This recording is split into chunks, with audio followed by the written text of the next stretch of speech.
Hai, selamat datang di channel Arafa Akbar.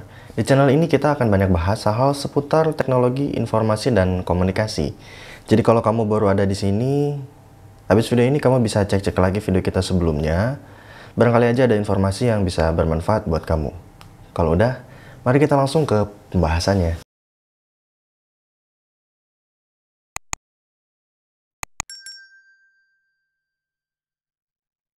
Masih melanjutkan video sebelumnya tentang siapa aja yang terlibat dalam software development lifecycle. Kali ini kita akan membahas atau mengenalkan peran lain, yaitu business analyst. Dalam kebanyakan kasus, penerapan atau pengembangan teknologi, sebenarnya teknologi itu hanya jadi alat bantu dari sebuah solusi atas sebuah tantangan bisnis. Oleh karena itu, pemahaman atas suatu masalah atau kebutuhan menjadi penting untuk menentukan teknologi ataupun solusi apa yang akan diberikan. Dalam video kali ini, konteks tantangan kita adalah tantangan dalam dunia bisnis, dan disinilah peran seorang bisnis analis. Bisnis analis akan berperan sebagai jembatan antara pemilik kebutuhan atau pemilik bisnis dan teknologi atau aplikasi sebagai solusi kebutuhan tadi. Nah, buat kamu jangan kemana-mana dulu, karena siapa tahu kamu bisa berkarir di salah satu profesi yang sangat populer di era digital saat ini. Oke, jadi siapa sih itu bisnis analis? Mari kita berkenalan dengan bisnis analis. Secara sederhana, bisnis analis adalah orang yang melakukan kegiatan analisa bisnis. Ya, namanya juga bisnis analis. Tapi sekarang pertanyaannya, analisa bisnis semacam apa yang dilakukan?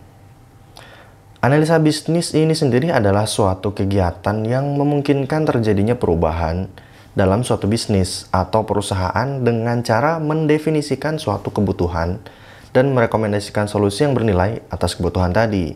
Tapi ingat ya, solusi yang dimaksud di sini adalah solusi yang bernilai, bukan solusi asal-asalan. Jadi, bisnis analis akan membantu perusahaan untuk dapat mengeluarkan kebutuhan dan alasan kenapa hal tersebut dibutuhkan, dan selanjutnya mendesain lalu menggambarkan solusi kepada para pemangku kepentingan atau stakeholder. Nah, apa aja sih tugas seorang bisnis analis? Buat kamu yang ingin bercita-cita jadi seorang bisnis analis, mari kita lihat apa aja tugas yang akan diemban oleh seorang bisnis analis. Yang pertama, memahami tujuan bisnis dari entitas atau project yang lagi di-handle. Apakah itu pengembangan baru atau improvement dari produk yang sudah berjalan.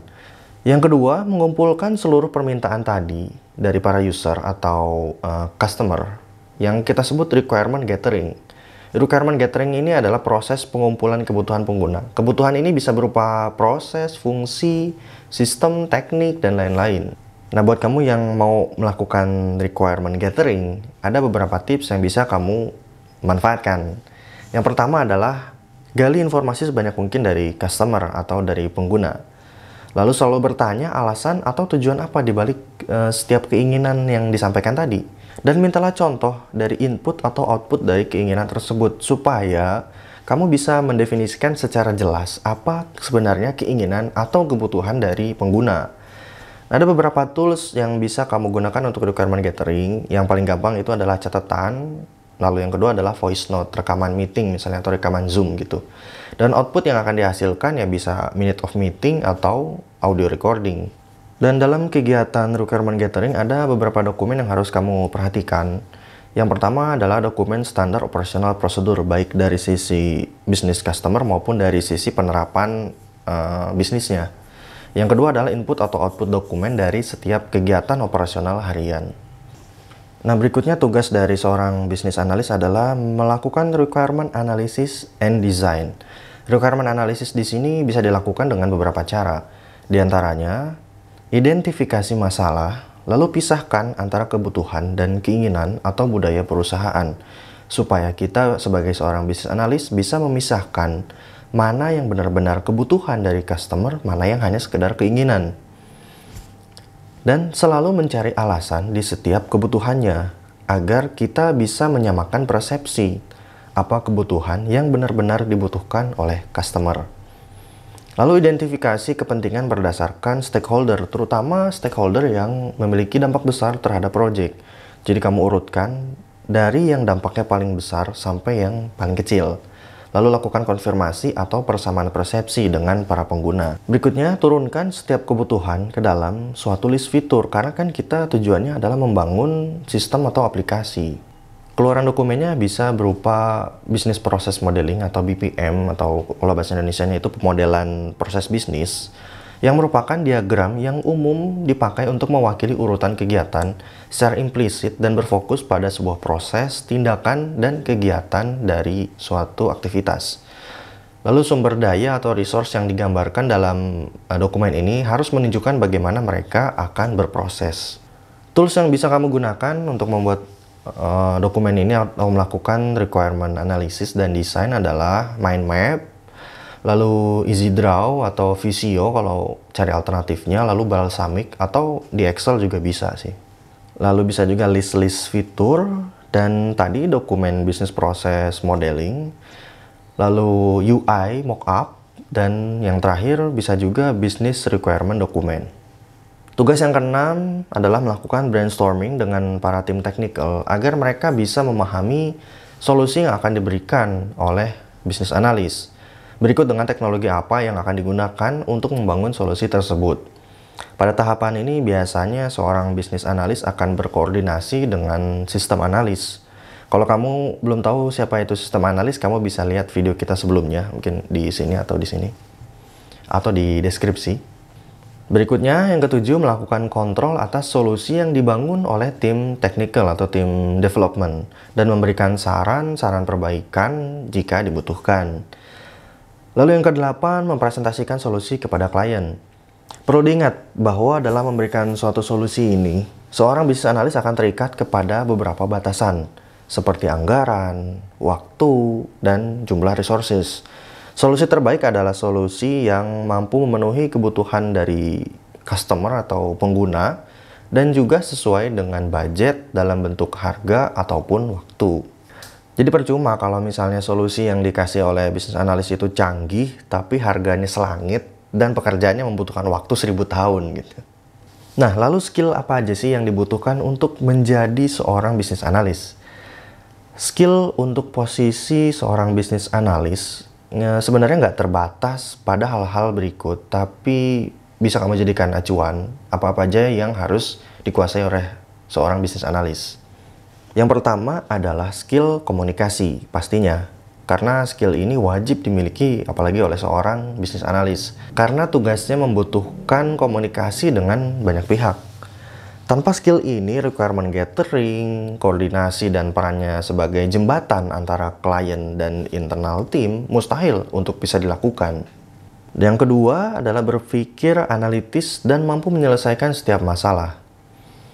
Ya, orang yang bekerja di posisi ini pasti akan menghadapi banyak sekali tantangan atau challenge ya. Untuk mengatasi itu, sangat diperlukan kemampuan memproses berbagai macam informasi, melakukan evaluasi, dan menemukan solusi atas suatu tantangan atau permasalahan. Yang ketiga, karena kita konteksnya adalah pengembangan, maka skill yang harus dimiliki berikutnya adalah pengembangan produk. Untuk menjadi bisnis analis dibutuhkan kemampuan dasar dalam pengembangan produk. Beberapa syarat yang dimaksud dalam pengembangan produk adalah product requirement, product analysis, dan engineering requirement. Pengetahuan dalam tiga aspek tersebut harus cukup mendalam karena selain saling berketerkaitan dalam pengembangan produk, tiga hal tersebut adalah ilmu dasar untuk duduk di posisi bisnis analis. Selain itu, mereka juga dituntut untuk tidak mudah menyerah pastinya dan memiliki pola pikir terstruktur untuk dapat menyelesaikan setiap permasalahan. Hal ini dikarenakan setiap tantangan yang akan dihadapi oleh seorang bisnis analis biasanya bersifat sangat kompleks. Maka dari itu mereka harus mampu mencari solusi atas segala tantangan yang mereka hadapi. Berikutnya adalah kemampuan hitung-hitungan beserta perangkat lunaknya. Mayoritas masalah yang akan dihadapi oleh bisnis analis biasanya berhubungan dengan angka dan proses. Entah itu mengukur proses keuntungan sebuah produk atau margin antara pengembangan dan pemasukan dari produk yang lagi dibangun. Kalau hanya kemampuan hitung-hitungan sebetulnya belum cukup, karena mereka juga dituntut untuk bisa memahami perangkat lunak apa yang akan dipakai untuk mempermudah pekerjaan mereka, seperti spreadsheet atau Excel, lalu program database, dan perangkat lunak lainnya yang berhubungan dengan keuangan. Berikutnya, kualifikasi atau latar belakang apa sih yang harus dimiliki oleh seorang bisnis analis? Oke, sekarang mari kita masuk ke pendidikan yang biasanya dimiliki oleh seorang bisnis analis. Untuk jadi seorang bisnis analis, sebetulnya nggak selalu dari jurusan pendidikan tertentu ya. Biasanya sih tergantung pada kebutuhan pasar, atau perusahaan, atau proyek yang lagi dijalanin. Untuk produk yang akan dibangun, contoh proyek tentang transportasi. Bisa aja proyek akan meng-hire seseorang yang berpengalaman di industri transportasi. Tentunya dengan mempertimbangkan keahliannya yang udah kita sebutkan sebelumnya. Tapi nggak jarang juga seorang bisnis analis itu berasal dari jurusan informasi teknologi atau jurusan teknik. Di luar dari lembaga pendidikan formal, ada beberapa lembaga non-profit internasional yang menyediakan semacam course atau training singkat untuk posisi ini. Salah satu yang cukup terkenal itu adalah International Institute of Business Analysts atau IIBA. Institut ini membuka 2 kelas, yakni sertifikat kompetensi dan sertifikat profesional.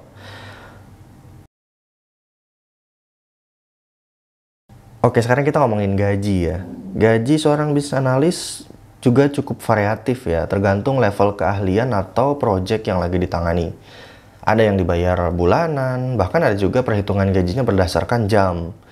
Gaji yang diterima bisa macam-macam, mulai dari 10 juta, 20 juta, bahkan untuk project besar yang nilainya miliaran, yang biasanya perusahaan akan meng-hire konsultan bisnis bonafit, yang nilainya juga bisa miliaran rupiah. Dan itu dia video kita kali ini. Semoga informasinya bisa bermanfaat buat kita semua. Terima kasih buat yang udah nonton. Stay smart and calm. Dan tetap jaga protokol kesehatan. Assalamualaikum.